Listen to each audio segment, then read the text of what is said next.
Hello there, and my name is Mbazi Gabriel Marisa.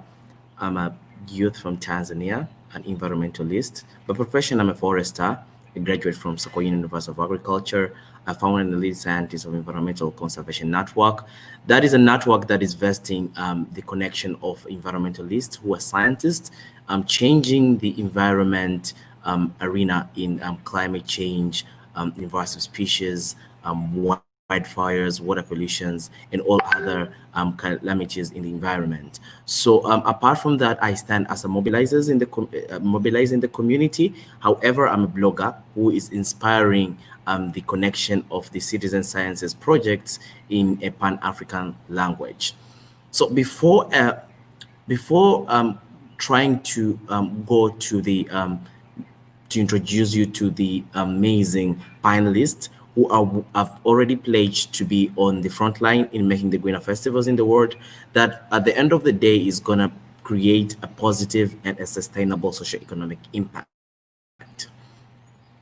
This particular webinar event and the festival that is being broadcasted online mainly is to create an awareness and also to zip out all the connections that have been untapped, which are not untapped yet, by unveiling the tactics and the ways on how we can go green. So I'm going to introduce to you the panelists. We have an amazing panelist of 5 individuals, which is Anna Rocha. Also, we have Krell and we have Mr. Akodes. And yes, so starting by having Anna Rocha. Anna Rocha, would you love to introduce yourself, what you do, and what you do in the line to the environmental conservation? Yes, hello everyone. Good afternoon. My name is Ana Rocha, and I am the executive director with Nipe Fagio.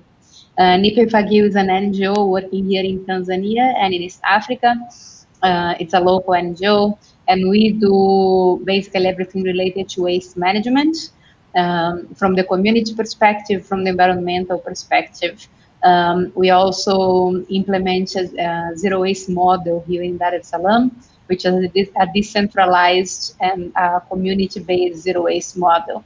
And we advocate a lot for reduction of pollution, of plastic, single-use plastic, and all of that.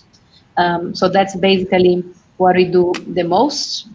And I look forward to discussing more about the events. We have actually done a zero waste event in 2019 here in Dar es Salaam in partnership with the World Bank, which it was a very big event and a very interesting one to coordinate in terms of making it zero waste. So thank you. Thank you, Anna. So going to Claire, and we have an amazing lady, Claire from UK, and we would love to get your introduction. What do you do and who are you in the line in environmental conservation? Thank you so much, and thank you to KAN Festival for bringing us all together as well. It's a real pleasure to be with you all. So my name is Claire O'Neill, and 15 years ago we started an organisation called A Greener Festival, and this was very much inspired by a lot of the counterculture in the dance music scene, especially around the UK and Europe, and seeing how communities were coming together around music and around this counterculture and really respecting the space that they were in. And we were having stages powered by solar and organic food, and people would really clean up after the event, and there was composting and recycling. And to me at this point in time, that was quite a unique or unusual thing. And then I went on to work in the major music events, and this is where I saw that there was a lot of waste. There was not the same care for the environment that I'd seen elsewhere. So the Greener Festival was founded to try and bring that principle of caring for the environment into the festival industry. Since then, it's expanded quite significantly, and we work with tours, with venues. We organise the Green Events and Innovations Conference, which is on the 2nd of March this year, the 13th year. And in the meantime, I've also been lucky to be an aerialist, so I've toured with productions around the world, so I had the chance to see lots of different cultures and how they deal with delivering artistic content. So that's me in a nutshell. Thank you, Claire. And let's go to the next panelist, the only man here we have on the show, Mr. Dominus, and would love to get your introduction of what you do and how is it aligned in environmental conservation. Welcome.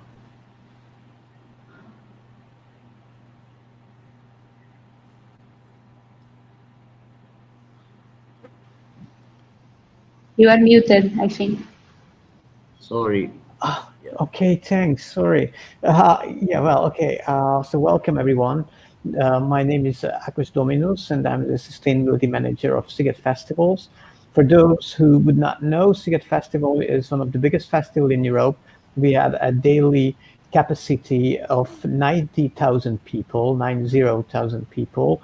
And through the whole week, we have about like 500,000 people visiting the festival. I've been involved in the festival since 2003, and we started to implement already in 2003 measures to minimize the negative effects of the festival. But in those years from the beginning, were not that much effective as recently that we have managed to develop these measures further and achieve more relevant results. And besides that, I'm involved in the cultural and music industry in several different ways. I promote the events of the European Union representation, Budapest, and I'm also the head of production of a small-scale festival. It's called Bankito Festival, and we accommodate 5,000 people a day, so it's a very different scale in Sziget. And when anyone asking me about my profession, I always point out I'm an event manager and I'm not an environmentalist. I think it's important, and because my approach is always from the side of the event and trying to make up measures that reflect very well on the needs that are requested by the event. And these measures tries to be also environmental. Thank you very much. Now we have the only man here in the show in Africa who is coming from Kenya in East Africa, Mr. Dave Ojay. And this has been known, which I would literally say that is a man who doesn't even need an introduction, but he has to introduce himself. So Mr. Dave Ojay, please introduce yourself and tell us what you do in the line of environmental conservation. Welcome. Please unmute your speaker. Sorry about that. So thank you. As mentioned, my name is Ojay, or Dave Ojay. I am the founder of Naam Festival, which is a platform that advocates for environmental conservation using art and creativity as a tool to, shift the mindsets of the people who live around Lake Victoria. So Naam basically means yes in Swahili. And we acknowledge that it's time to, speak for Lake Victoria, a resource that is, blessed with, all livelihood, minerals and resources, reaching over 40 million people in Kenya, Uganda, and Tanzania. And when you look at, the issues that the lake is facing, you get emotional, you get saddened by the fact that people are destroying that which supports, their day-to-day livelihood. So Naam Festival came about to help, break down complex environmental issues, which I run and work closely with artists that we train to develop content that breaks complex environmental concepts so that normal or layman people can actually understand the issues and push them from urgency, from complacency to urgency, so that we can act and save the fish at Lake Victoria, save the waters, and much more. So the ecosystem is endangered, and we've started an online campaign together with on-ground campaign that is pushed by artists and the communities that is called Justice for Lake Victoria. And we really look forward to, always telling people that that trash is cash, that this, waste that we, generate from our, daily activities can actually be used to build beautiful things, that they can be used in festival setups and stuff like that. So basically, rallying everybody in the community to protect, to conserve, and, get awareness, get educated, and not just only through art that is for entertainment and just edutainment, but also, installations made out of found objects and waste material that helps to provoke the mind, and so that people can actually look at their actions and reimagine the future, because there's no planet B. Thank you. Thank you very much, OJ. And I can see and feel your energy from far.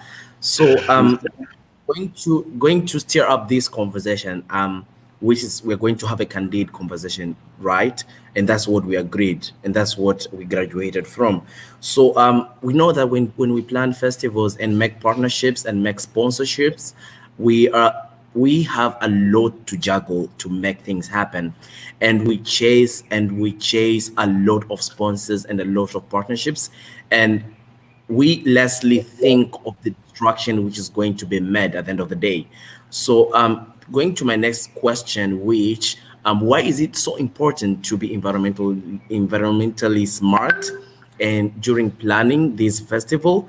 And please answer me in a way that, because we have seen many event planners, they plan for partners who would come more and more and more and more, but we lessly think, or we lessly feel the catastrophe that is going to be brought at the end of the day. By starting with Rocha, what according to your experience with Nipe Fagio dealing with plastics and these events, at the end of the day, they come up with a lot of plastics, that. And so please, as we make partnerships and sponsors are coming with more and more plastics with to bring up destruction. So what do you think? And yes, why is it so Yes. important to be So smart? it's an interesting thing, because events normally, and I think more and more became, it's a couple days. Sometimes it's just one day, sometimes it's a couple days. So it's a short period of time, but that has great influx of people, which means that we generate a lot of communication. We generate plastic related to catering, because events normally, when you think about large number of people going to a place, what you are thinking about is convenience and management of everything that those people need. And the truth is that at the end of one day or a couple days event, you just have a mountain of waste that is normally not sorted, that is normally not very well, like it's all mixed together, it's different kinds of materials. And it's also sometimes things that would actually last thousands of years, but that are just used for a couple moments.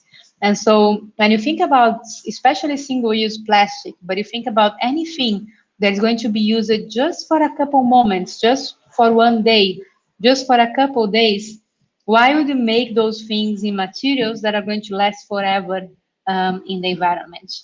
So thinking about that, and thinking about, again, the large number of people coming, and the opportunity also that you have to make those people aware of the issues of being basically reckless when you think about waste management, you have a great opportunity to do things better, and you also have a great opportunity to not leave a footprint that is that harmful to the environment. And so when you think about uniting these two things, and you think about social aspects and environmental aspects and how you can actually benefit the communities, sometimes you have an event, and around that event, around the venue itself, you have people that are not participating in that event necessarily, but are then left with the waste generated by that event. And so when you think about all those aspects, it's extremely important that during the planning stages, you actually think about, okay, is there a less harmful way to do this? Is there a less harmful way to advertise my brand? Is there a good way for people to be able to drink water without necessarily generating plastic cups as a waste consequence and things like that? So I think it's all about opportunity, and it's all about basically leaving a greener footprint.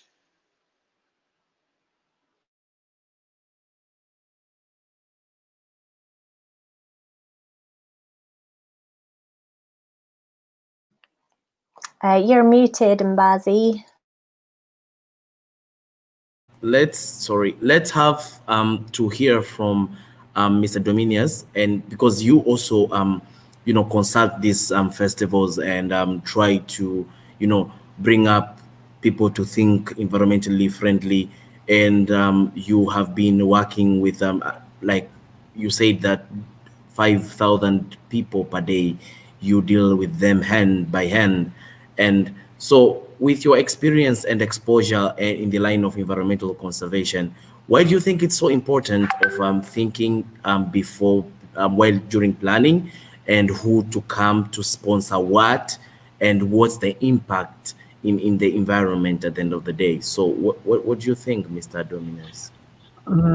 I would point out two different aspects. One is that every sort of business activity has impacts on the environment, and it's pretty much or basic ethic that tells us that we should aim to minimize this negative impact. But festivals are in a very specific position in the same time because we can make people change.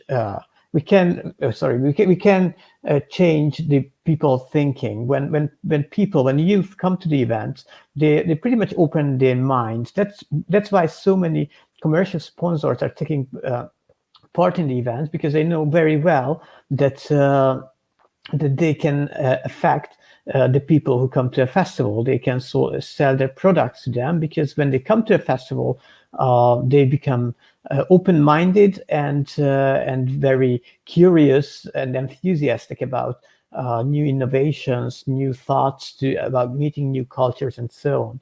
So therefore, the festivals will understand at a certain point how much important role they do have in educating these people. So that's why they need to take this additional social responsibility, which foresee some positive changes.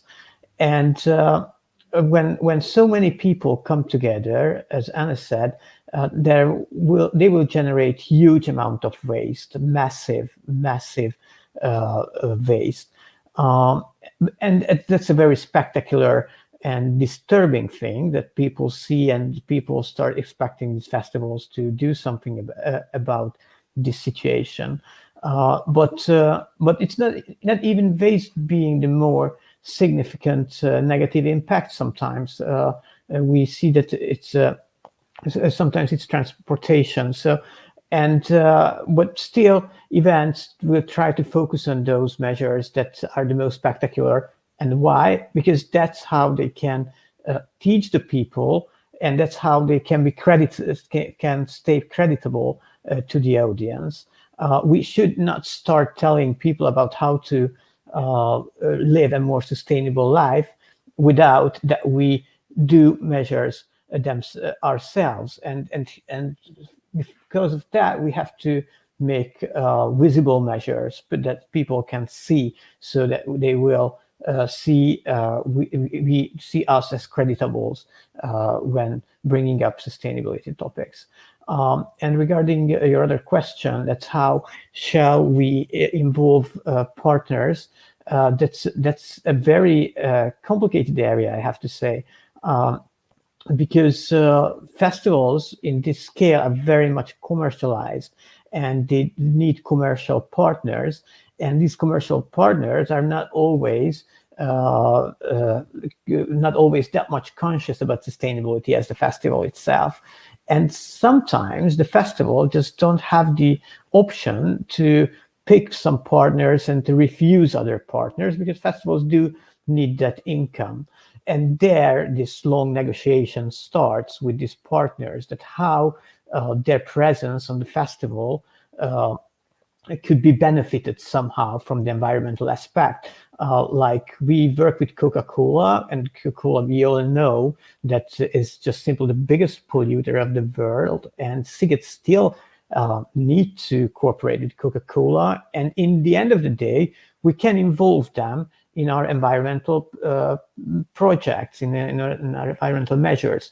But that takes negotiations by one, and we always have to develop unique solutions for each of these partnership.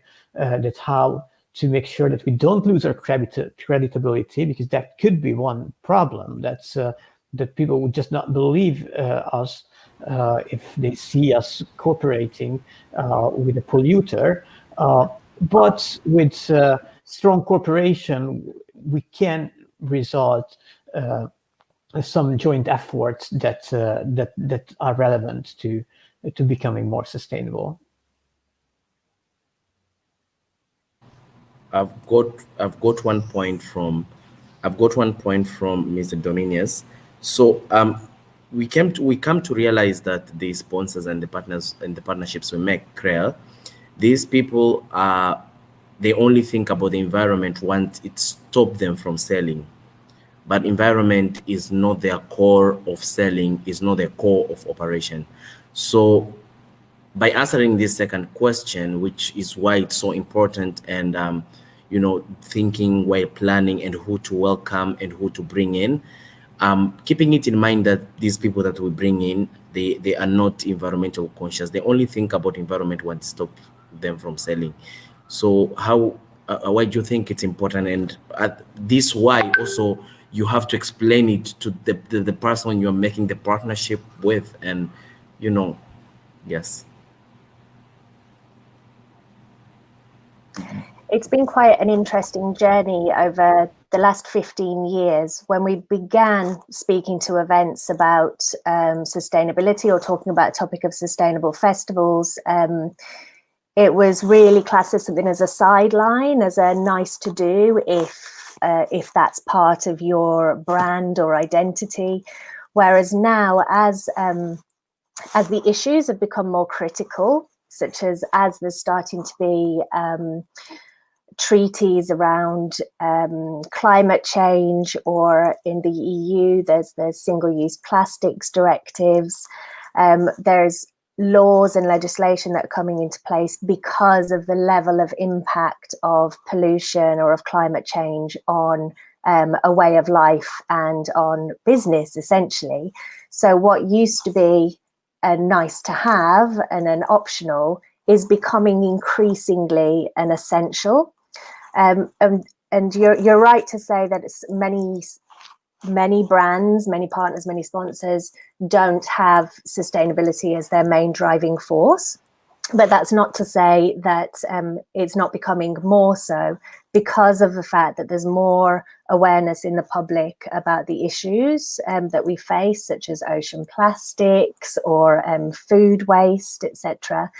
So there really is a way of harnessing that momentum to work in partnership with sponsors who perhaps when they come to the table don't have the same green credentials that your festival aspires to, but by working together to say, okay, well, what can you bring to the table? What can we change in your way of presenting yourself to our audience that's actually going to, in the end, be better for your brand? So to give an example, traditionally there might have been, let's say, a beer sponsor, and they want to just have their logo on all of the cups that the beer is served in.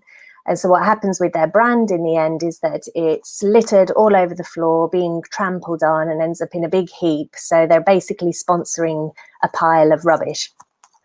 So instead, perhaps they could sponsor access to clean water, access to reusable cups, as just to use that one section of sustainability as an example. And then that might resonate more with the audience than the traditional way of engaging with an event would have.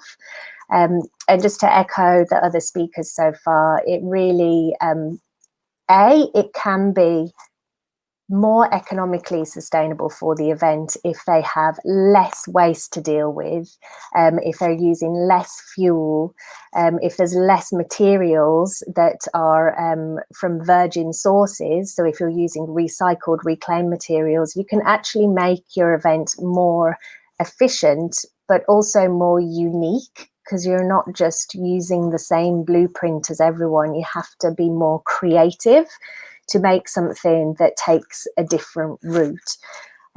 So I think that the key point for us all is going to be the urgency of the fact that we need to stop polluting our water and our air, and changing our climate. That's going to be our main driving factors. So making my head spin, I'm going direct to Dave Ojay. Dave Ojay had spoke something very fundamental, and even the audience were like, trash is there is something that you would have said, which even the audience were so amazed, that trash is cash. So let's as Anna Rocha had said, that we bring these people, and this the esteemed sponsors, the partners, and while during planning and the event and all that. So at the end of the day, we don't have the sorting. With a statement you had said about trash is cash, do you think what is the way during planning and thinking of the event? Do you think what is the best way of making that trash a cash, as during planning and all this? Dave, please. Sorry, you're muted. You're yeah. Sorry about that. I keep forgetting the mute button. I was just saying that first and foremost, it's very important to understand the reasons or the concept behind cash being, a resource within trash, or rather, cash is trash. I mean, trash is cash. So for me, I come from a background where I deal with art and cultural organizations, and today we live in a reality, or rather, a new world where donor organizations are holding to their purses tighter than ever before. So looking at the budgets of all these major festivals, it's actually something that it's overwhelming. I mean, I have done a festival that we expended close to $1 million, and that is no joke. I mean, if you look at the number of people that this kind of resources are able to bring together, these are about 10,000 to up to 80 or 100,000 people. And if you just study the footprint that such kind of a massive audience can leave behind, then if you really are conscious about the environment and what goes on around you, this is an area where you want to do something what within Naam Festival we call turning threats into opportunities. So you look at the waste as a threat, and then you try and find the opportunities within it. So if you look at the installations that we try to push for within our programs, within the festivals that I've been engaged in, not just only Naam Festival, is that we try to push our artists to try and, cut down the budgets by, thinking outside of the box and working with found objects or recycled materials. For example, plastic bottles, or, that take about, beyond 1,000 years to break down. And even when they break down, they still leave microplastics that find their way into our food chain. So combined with all these details, when you share them out to people, then they begin thinking differently. They begin, bringing the ideas that help us to conserve and protect the environment, because then they're able to look at the waste from a different perspective, that this is actually waste, but then it can be turned into something positive, something beautiful. And you can sell it as a piece of art, or you can sell it as, or you can use it to, break down your budget and have your setup in certain areas in a way that instead of buying heavy wooden material, you know get creative and work with bamboo poles, and you also think of a sustainability angle where you also start a bamboo farm around your festival, like what KAN Festival does when we started in 2019. And the barriers are all created with bamboo poles to avoid heavy metal, which is also something that raises safety question whenever there's an audience, push or shove. So you minimize on, accidents. You also minimize on your footprint by creating a lot of, regulations that we do not allow plastics or plastic packaging or plastic bottles within the festival.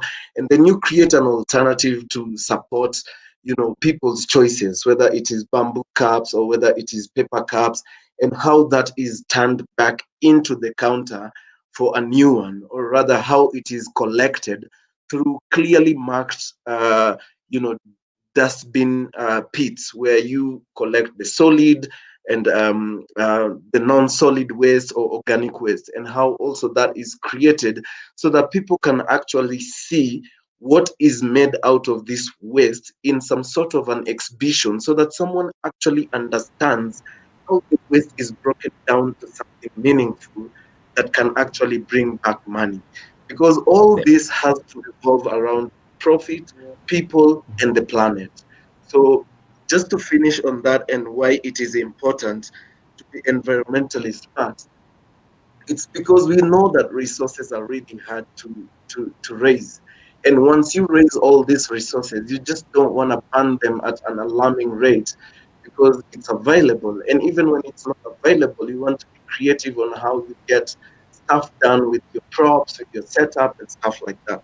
So for me, it's really important that we are environmentally smart, because there's no need of doing a meaningful festival where you are bringing consciousness and you're trying to wake people up around certain issues, whether it is environmental or human rights.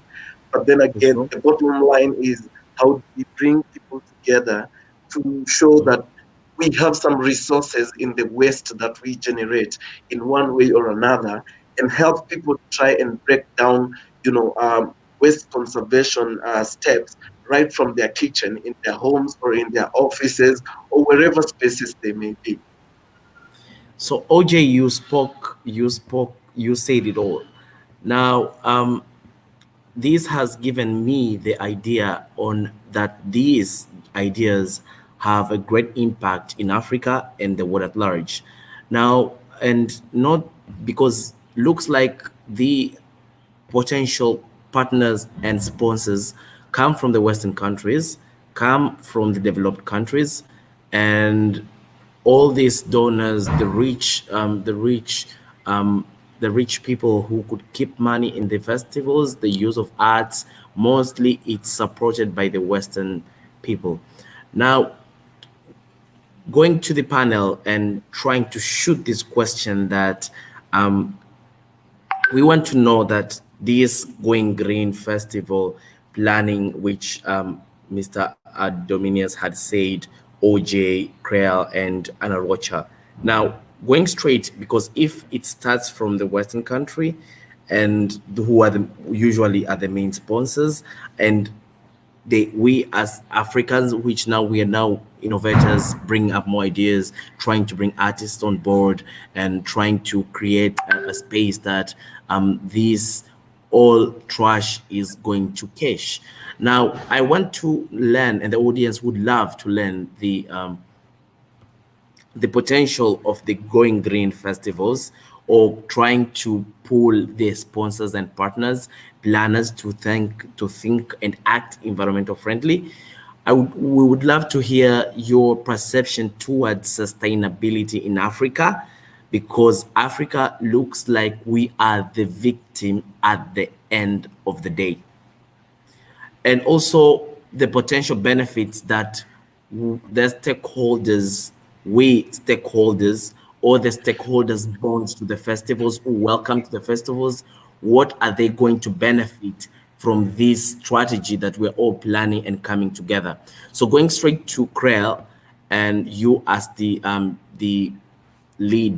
technical lead of the AGF festival, AGF, and we would want to know what you're doing. What is it going to be, the potentiality of it in Africa, and we want to know the potential benefit with stakeholders. Why would I come to sponsor that event, even if I have to incur another, or maybe alternative or a cost that I have to push my product that I'm bringing in the event to be environmental friendly? Tell us, how is it going to benefit me if I am a sponsor now? So first, to address what would be the benefit of African festivals coming on board, I can speak from my perspective and my experience from doing the Greener Festival Awards, which is an international certification where we work with festivals all around the world, but as yet only one or two from the entire continent of Africa have participated.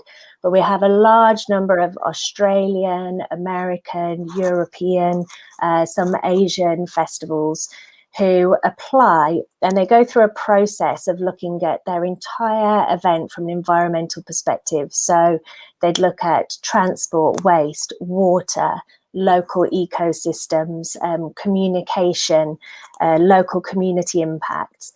And what's been most beneficial from that whole process is for everyone to learn from each other and to get a global perspective on what the problems really are. So, for example, we might have a country who is very technologically driven, and they're always developing new innovations for technology, new technology that's classed as green technology. And then we'll be working with another country who are potentially having a lot of mines in their country and being mined for the minerals and materials that are used to make the new technology. So it gives you quite a different or a more complete perspective on what is really the right way. So from my perspective, for festivals in Africa to be involved in making greener festivals means that the rest of the world can learn from the perspective of the greener festivals in Africa and the African perspective on what sustainability is and what we need to do together to actually really achieve that, and for not to just it be one piece of a puzzle. As far as the brands are concerned, as far as the question of what is going to make them want to invest into a green festival, for example, which, if I understood correctly, all of the brands and organizations now are under pressure to recognize and realize that we have serious critical environmental global problems, such as, like I said before, the pollution of the waters, the air, and climate change. So for the longevity of those organizations, they need to be able to demonstrate that their product, whatever it might be, is going to actually be able to last beyond 10 years. So how is it going to be able to renew its materials and resources? How is it going to be able to communicate to people who are passionate about sustainability? So I think that if it's presented in that way, and if you find the partners who have a similar vision, or you can convince them of that vision as well, then it can only be a win-win-win, because together we can use the creativity of the festivals, the urgency of the environmental problems, and the also the innovation of a lot of the brands who are creating products and who have these global businesses. They all need to work together to actually be able to make significant changes.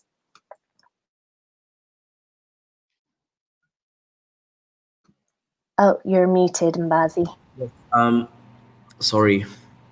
Going to Ana Rocha, and we have seen your great work in Nipe Fagio in Tanzania, that have been working very hard to sort the plastics or this waste, the solid waste in Dar es Salaam city.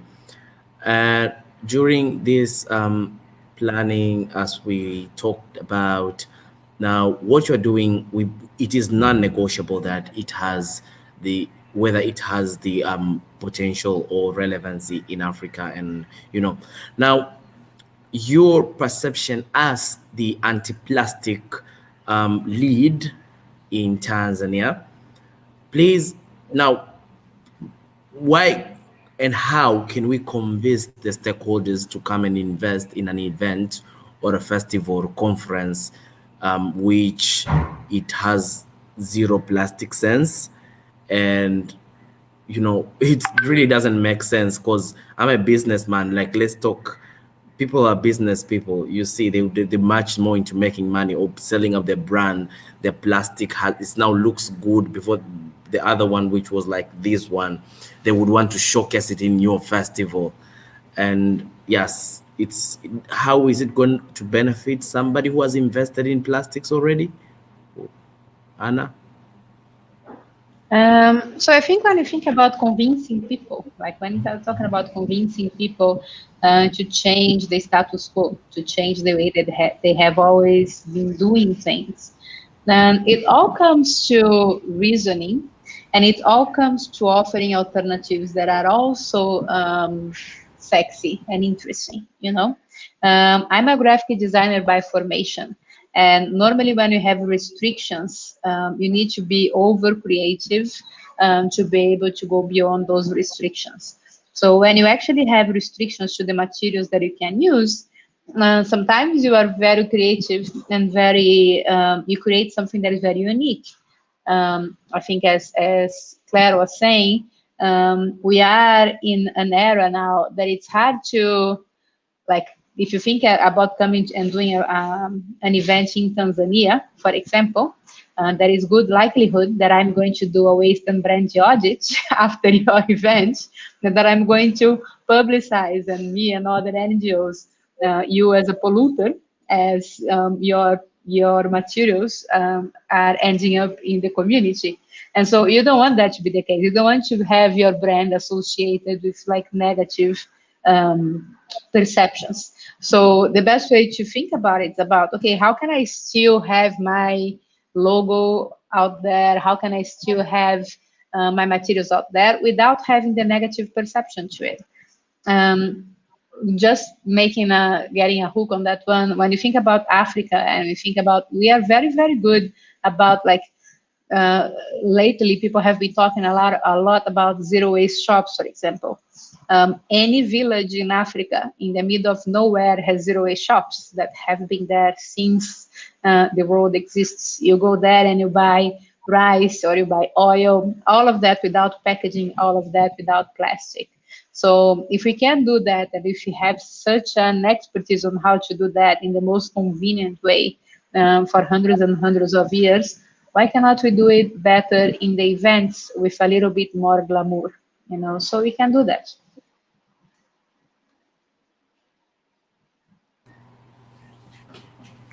So Ojay, I'm going to Ojay, and I would love to get your sense on, as you have been having these Naam festivals, which has been creating justice to Lake Victoria, and pushing people to be act green minded, and be environmental friendly.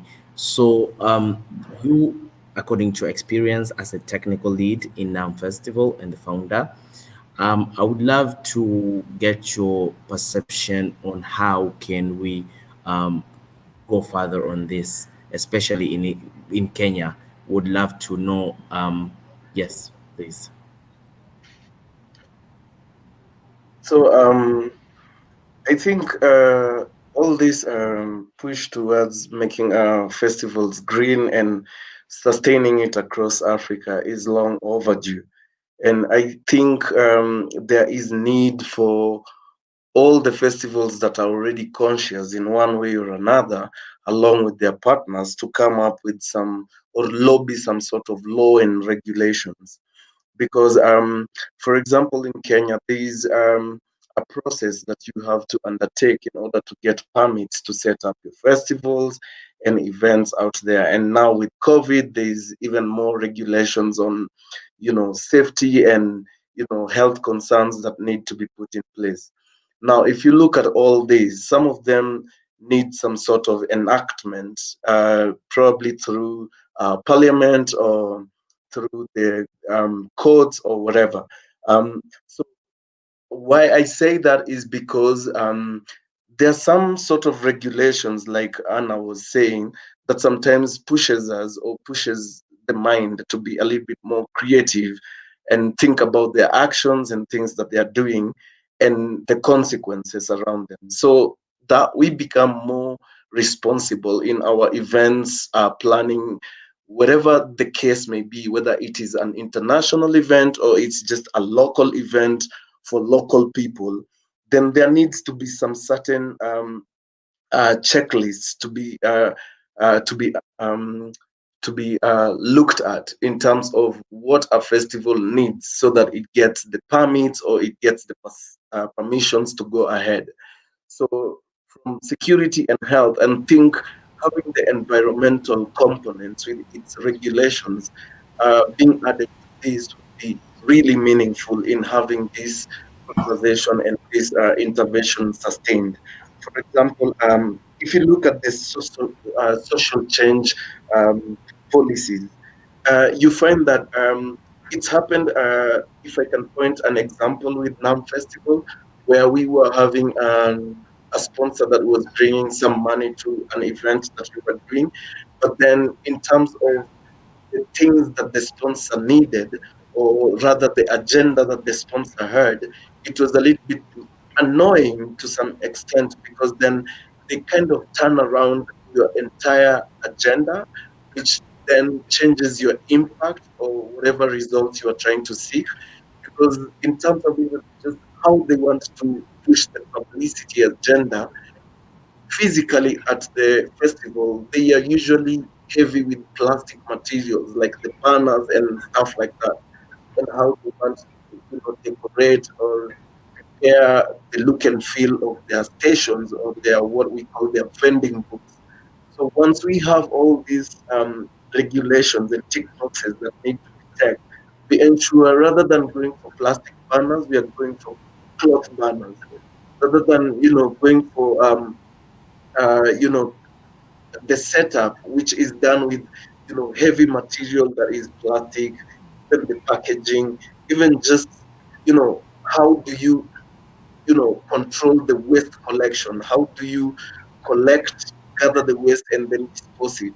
There needs to be some sort of rules and regulations that are actually put together, that inspectors come and check out how the setup is, so that you can get the final go ahead in terms of executing your events. So I think there needs to be some sort of policy advocation that will also help us other festivals in check, so that there's not just a few number of people who are trying to do So, the right thing, OG, and then everybody else is trying to do something. OG, the main point that we're getting down here is to bring up the government to create a law, rule, and regulation in that will even push the stakeholders themselves to see that it is necessary. However, that will also create an avenue for them to be more creative and seeing the benefit from their side before even being convinced. That is what I got there from the point. Now, the question roughly thrown by the audience, you know, we are in the COVID-19 era, whereby we have to balance the health and also the economy. That's the only issue that has been burning in all over the world. Now, while planning these festivals, the regulations, the country's regulation and rules are mostly thinking about health and concern and, you know, economy and all that. And here we come, we want it to go green.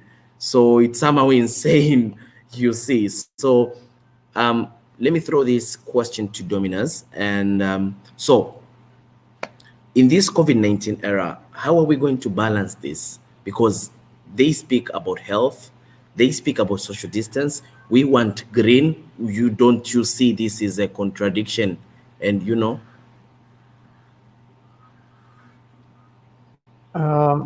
Unfortunately, I'm a bit pessimistic on this. In 2008 and 2009, there was already a financial crisis, and this financial crisis made cuts on environmental budgets, roughly. Well, while the situation is very different now, the sustainability has much more importance at that time than 10 years ago, but festivals are struggling to survive. And when they are struggling to survive, they will have to secure their survival first. So I'm afraid that sustainability issues will not be prioritized in the next editions. Probably we won't step back from where we already were at in 2019, but we had we had a lot of new ideas that we wanted to implement in the next edition of the festivals, and probably we will have to wait 1 or 2 more years to start new implementations. I think that will already be a great result. Well, the first great result would be if we could organize the festival itself, which is everything but sure at this moment. The second one could be if we can organize it without a huge financial loss. And we already know that if we do organize a festival, our budget will be much less than ever. So green efforts will be not further developed than at the last year. And that's, I mean, I've been doing it for 17 years, almost 18 years now. So I really look in long term. So personally, I don't really mind if some actions will be not taken this year, but I know that they will take sooner or later, and we will be able to grow our sustainability measures. Can I quickly respond to that, just to give the optimistic viewpoint alongside the pessimistic one? I completely agree that a lot of the costly sustainability programs may have to go onto the back burner. But on the other hand, and it's a little bit silly but true to say that we've just saved like thousands of tons of carbon and thousands of tons of waste from all the festivals that didn't happen last year. And everyone for the first time has realized that business as usual is not infallible. And if we have an existential crisis, that means we need to ground all international travel and stop all tours and events, then it can happen. And it will happen. And so the urgency for making sure that we don't get to that level of crisis with sustainability, I think, is more felt in people's hearts. But additionally, there's certain things, I mean, looking at health and safety as separate to being green, I think is a missed opportunity, because health and safety is intrinsically linked with being green and sustainable. Again, to go back to the fundamentals of it, if we are polluting our bodies, our air, our water, that is not healthy. And if we're damaging our ecosystems, that is not secure. So we need to start to look at these not as conflicting factions, but as something that works harmoniously. And to give a very practical example of some of the things we've been discussing with festival organisers, One is how we can do, for instance, the idea of test and trace. Can we couple that with using public transport? So instead of everyone traveling by car to an event, we split them up into smaller groups. Everyone travels by coach. You do the testing before the coach, for example. Or are there ways of making pre-pitched campsites so that instead of everyone bringing all their own stuff that uses lots of energy and then leaving it all behind, you carefully lay it out in a grid and then pack it away and use it again. So there's ways of using this problem to achieve our sustainability goals.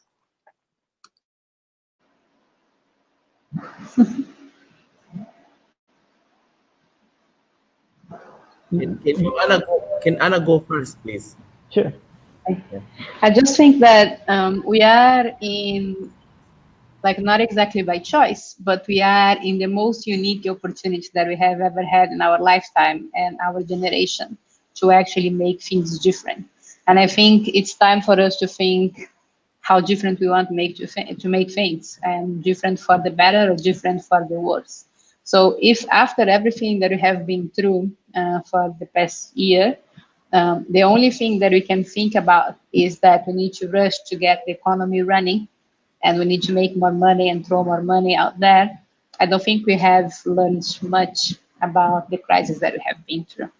So I think I truly believe I'm optimistic as well. I think that people have been touched in a way and have had to be creative in a way as well, even connecting through online platforms like this one, all the time, and how to make it engaging and creative. And I truly believe that if people, after everything that people have been through and after all the thinking that came with everything that we have been through, I think everyone will be more open to new solutions that can make things better instead of making things worse. I think that's the uniqueness of this moment that we are living right now. Now, let me put the mic to Mr. Dominicus. You wanted to share something before? Yes, I just wanted to add one optimistic thing, and and talking particularly about major festivals has become very international in terms of their programming and also in terms of their audiences. But now they will have to be a bit more local, and I think it will become an advantage in long term because these youth festivals has become a little bit like a bubble, like they were growing very, very big in the last few years, and some of them, I think, lost their core values, lost their old original values. We at Sziget are really fighting to try to keep them, while we are also became part of a big international network. The ownership is not local anymore, and so on and so on. But now festivals will have to try to think more locally, to put more emphasis on attracting local audience, and that is definitely much more sustainable. Just thinking of that, a festival such as Sziget, 80% of the carbon footprint is from the flight travels of the people coming to the festival. And this will certainly change. We need to attract people who came by other means of travel than flights, and that will result in a huge decline in CO2 emission. So making all these strategies we are saying, I've kept on asking myself, as you guys have been keeping on sharing, do we have, is this going to cost more, and in terms of efforts, in terms of finances as well? This going to Ojay. This question is going to Ojay. Now, planning this thing to go greener, because we're used to normal festivals. Normally, people come from flights, as Mr. Dominicus said, come from different borders. They go on transit, they arrive. We have international, locally, and we have the partners. They bring their plastics as much as they can. They leave us with the trashes. We sort them, and we, you know what I'm saying. So at the end of the day, Dave, Ojay, Is this going to cost more? From your understanding, you as the director of Naam Festival, is this going to cost more efforts and finance in sorting this? Because we both know that there is should be a lot of sorting, a lot of planning. If I have more plastics and I am your sponsor and your partner, I mean, sometime, disagree to come to that event or sponsor it or partner with you just because I cannot sell my plastics to you or come to display my things or my, help in the sorting or help in, trying to come sustainably in thinking alternative way. So I would want to know your 50 cent or your cents on this particular regard. Does it cost more? Does it cost more effort?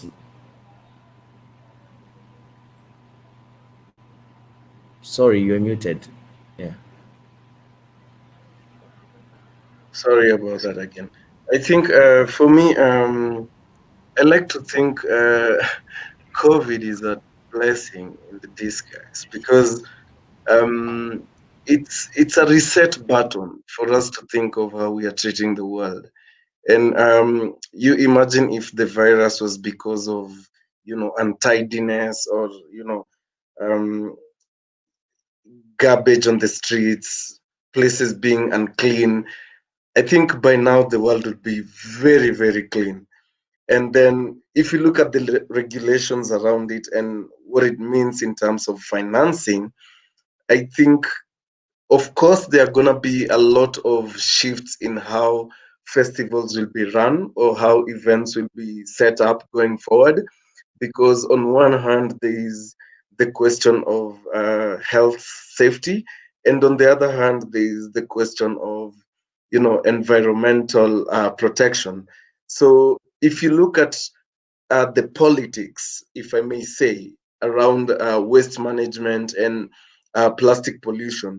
It's something that needs, a lot of stakeholders to come on board. And I still underline the law enforcement because look, China just banned the use of straws. So why don't we just figure out what are all these laws that will actually help us to conserve the environment and start effecting them one by one and get done with all the plastic laws as we go towards other pollutants. So I think for me, it's it's it's actually a sacrifice that a lot of us has to have to do, both the government, the authorities, stakeholders, producers, and curators, so that we are actually working hand in hand in making sure that we are spending a little bit less in terms of the resources we are putting together to put up our festivals. But then if you look at these regulations, I think they're not going to be a walk in the park because a lot of the factories that produce plastics are actually owned by these politicians. A lot of these leaders are actually involved in, you know, these pollutants. I mean, if you look at the hotels that we are actually fighting with around Lake Victoria, some of them are pouring effluent into Lake Victoria, killing the fish. I mean, they reduce the quality of the fresh water. But who owns these hotels? We know them very well. But then that's why I'm saying it's going to take a lot of difficult and tough conversations because we know the people who are benefiting from it. And even just waste sorting. If you look at just the word of waste sorting, I like what Fagio is doing with, celebrating the waste collectors and the people who are actually, taking their time to segregate, the waste that we've just dumped aimlessly from our kitchen. If you look at the laws regulated, I mean, the laws around collection of wastes, like in Nairobi, for example, where I am right now, there is the Nairobi County government that is in charge of waste collection, whether it is coming from events or wherever places they're coming from, and how they're collecting it. It's been politicized because the owners of the trucks that take the waste to the dumping sites are actually connected with the people in government or with the authorities. So if you try to streamline how the waste is collected and the frequency of collecting this waste, it becomes, a thorny issue because money is involved, power is involved, So OJ, so in this particular sense, he's saying that I think he's frozen. He's saying that this COVID turned out to be a blessing, and this No turned daggers out drawn, that but really what we need to do must be done at okay, all costs. yeah. Which the point that I've got from you is that this COVID-19 has turned out to be a blessing for environmentalists in somehow. However, it has also helped us to save money and thinking of ways on how to multiply it in a way, in a different way. Now, throwing this question to Dominus, who is dealing with event planners of different angles and in different ways. Now, imagine that I would want to know that would this planning in Hungary, would this cost more effort and money? OJ had said that we would actually use more effort will have to be used because the ones who are holding these are politicians, businessmen who are influential and trailblazers who appear to be public figures and all that. Now, in terms of there in Europe, would want to learn, is this going to be more costly? And Yes. Okay. So some of the green measures are very cheap or cost almost nothing. Some of them are really expensive, and there is a wide variety in between these two. And also because of a festival of our size is huge, so therefore every single little thing might cost relevant money. Let me just bring one example quickly. Like we wanted to have people to using less water for showers. So we decided to put stickers up on the walls of the showers. This is a very cheap action. We just put up a sticker and calling for action as such, like like don't push the bottom more than 3 times to become a climate hero or something like that. This is a very cheap measure, although since we have 500 showers already, the 500 copies of these stickers, they were like these big stickers, were already at some cost, but compared to the whole budget of the festival, that was nothing. While setting up new waste streams might become costly somehow. Like not making that much waste, you will save money there. But when you need 200 more bins, which in our scale is a problem too. Like in a festival in our scale, if you need to set up a new waste stream, you will need 200 new bins. 200 new bins is already it's an infrastructure that you have to invest money into. But telling people that hey, check out all tram connections also, not only flights. That's you can do that for free. So there are many different options, and you're free to choose the ones that fits the best to your budget. You can do a lot without spending too much money. But I know how long it took for us to introduce the hard cup system, because we needed 1 million cup to start this project because of the scale of the festival. And 1 million cup was a huge investment, and it took us years to find sponsorship and resources to make this investment.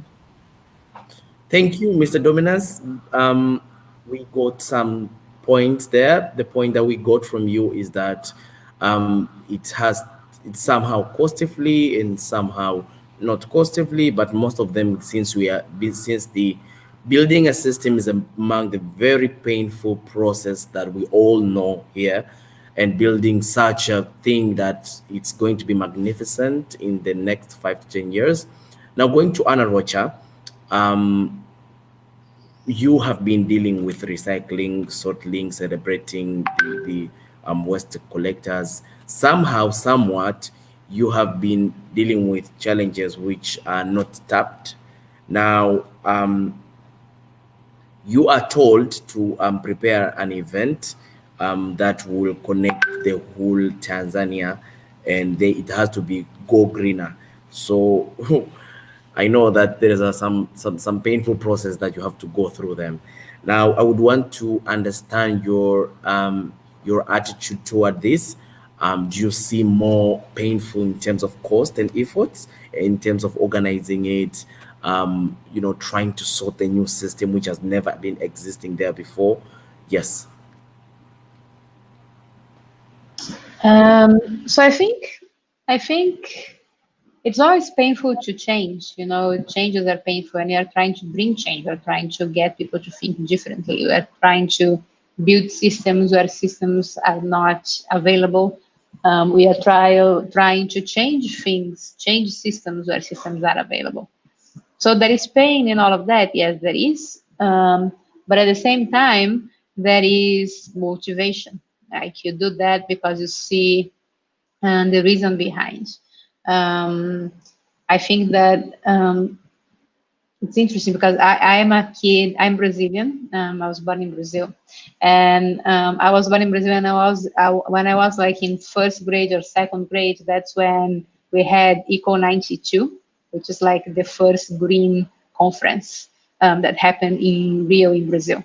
And I remember as a kid of Rio 92 that I thought, okay, my generation is going to rock this. We are going to make everything so much better for the environment. We are going to make everything so much more meaningful. And then I see myself all these years later and thinking, man, what the hell?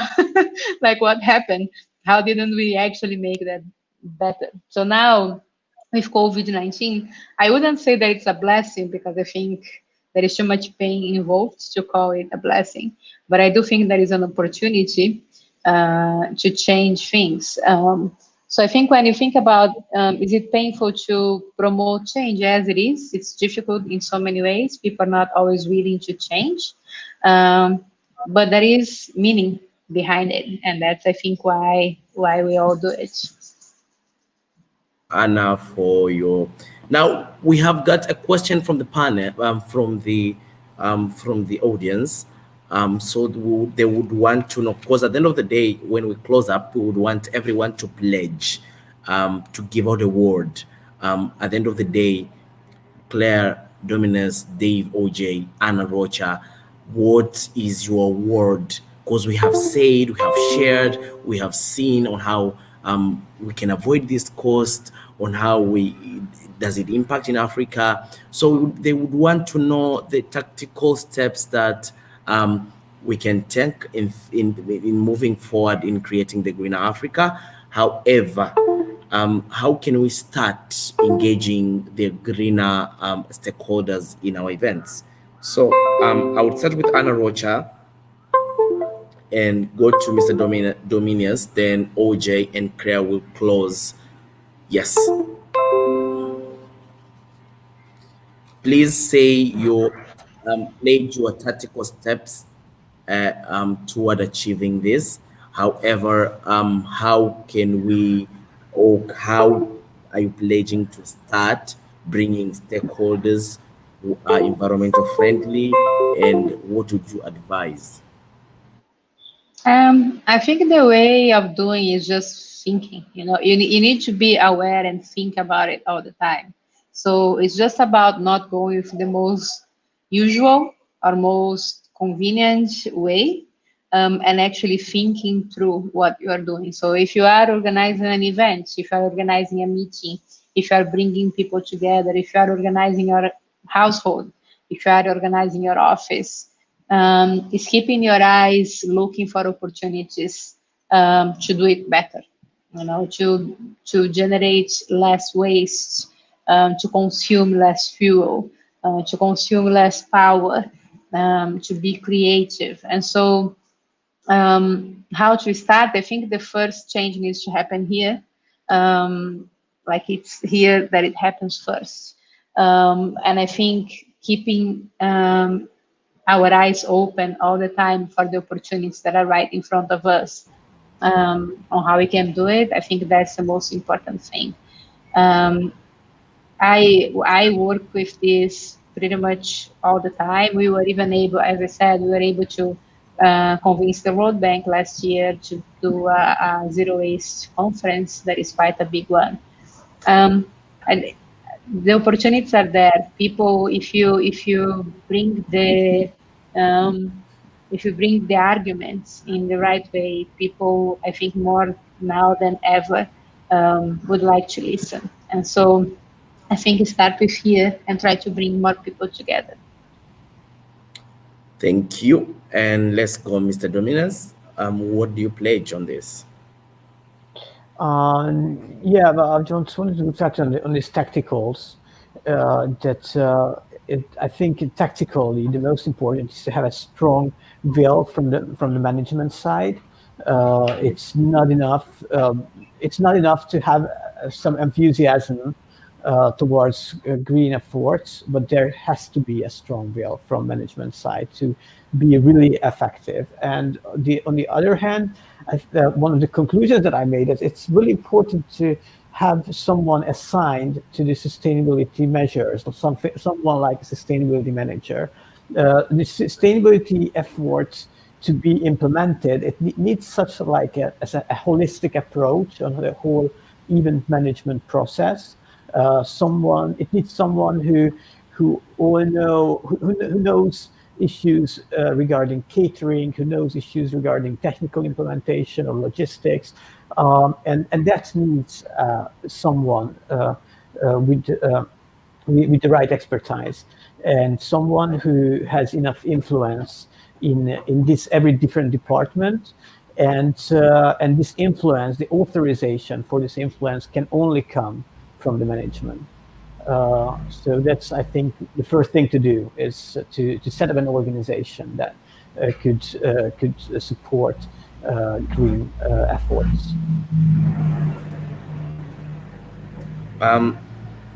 Thank you. So what you had said this, that we should have the management that is thinking on how to grow greener and has a technical aspect, technical, smart, environmental minded. Now, before Claire, I will get Dave Ojay to speak, the man hero saving the whole East African Victoria. So please tell us, what are you pledging on this? I think it's something that I want to talk about, something that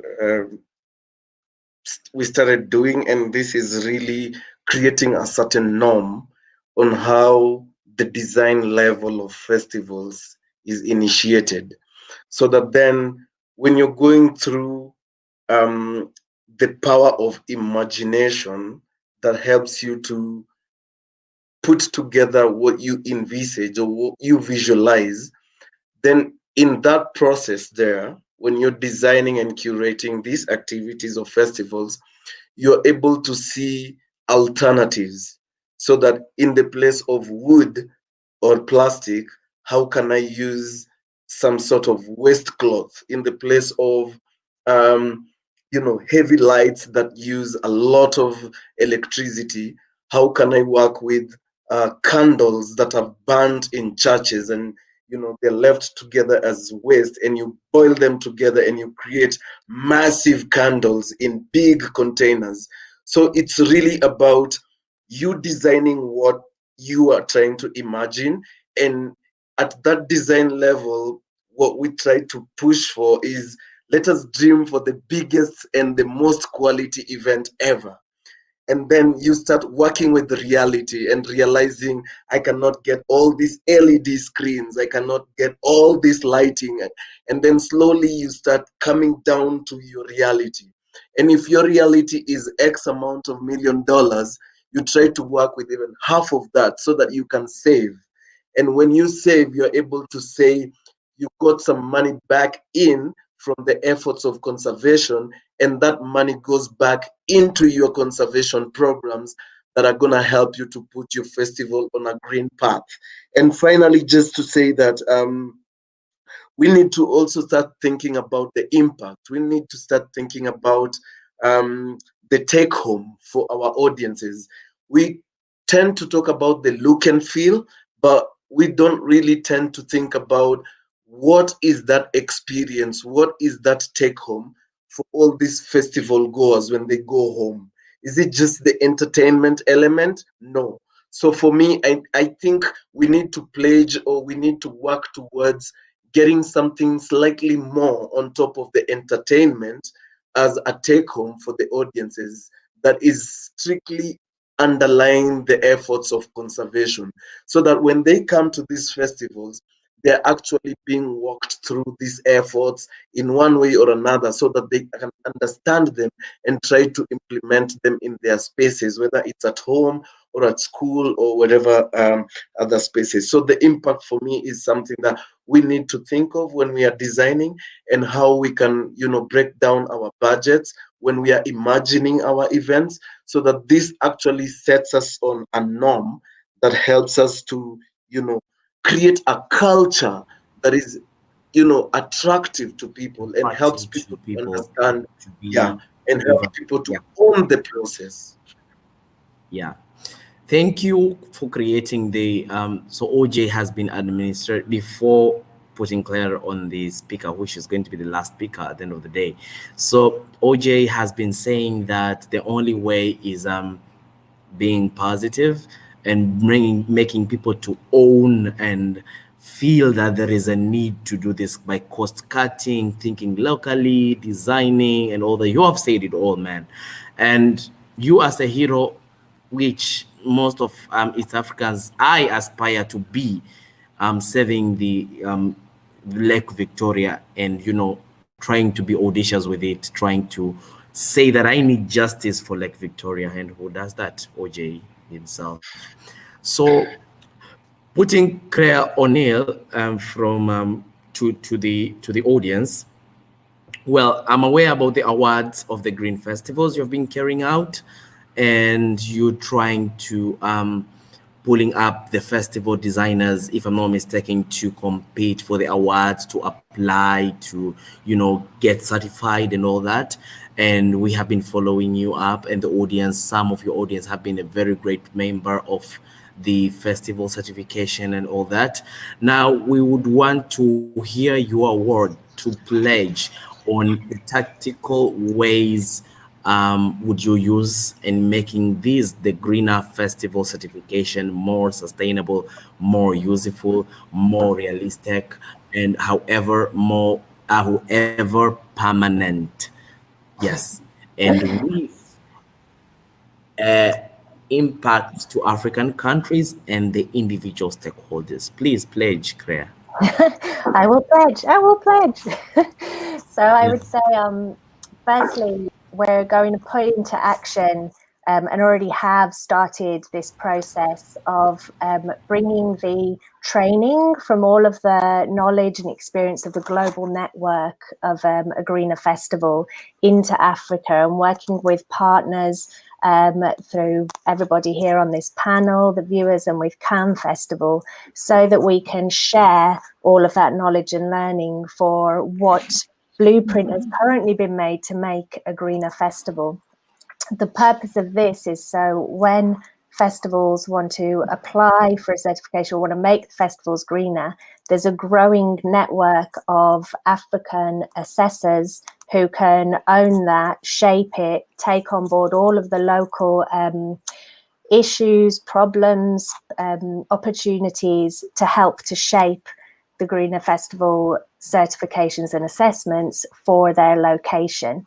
And as a second pledge on top of doing this work, along with KAN and all of the partners, is to see how we can then try to help with conversations with government, as we have done in other countries, where the grassroots work from the festival community has been taken to the authorities, to the government, to the local authorities, to say, we know how to do this, it's working, this is what the people want because of how much they've been inspired through the events, and this is what we need from you in order to make it even more entrenched and easier for the festival organisers to do going forwards.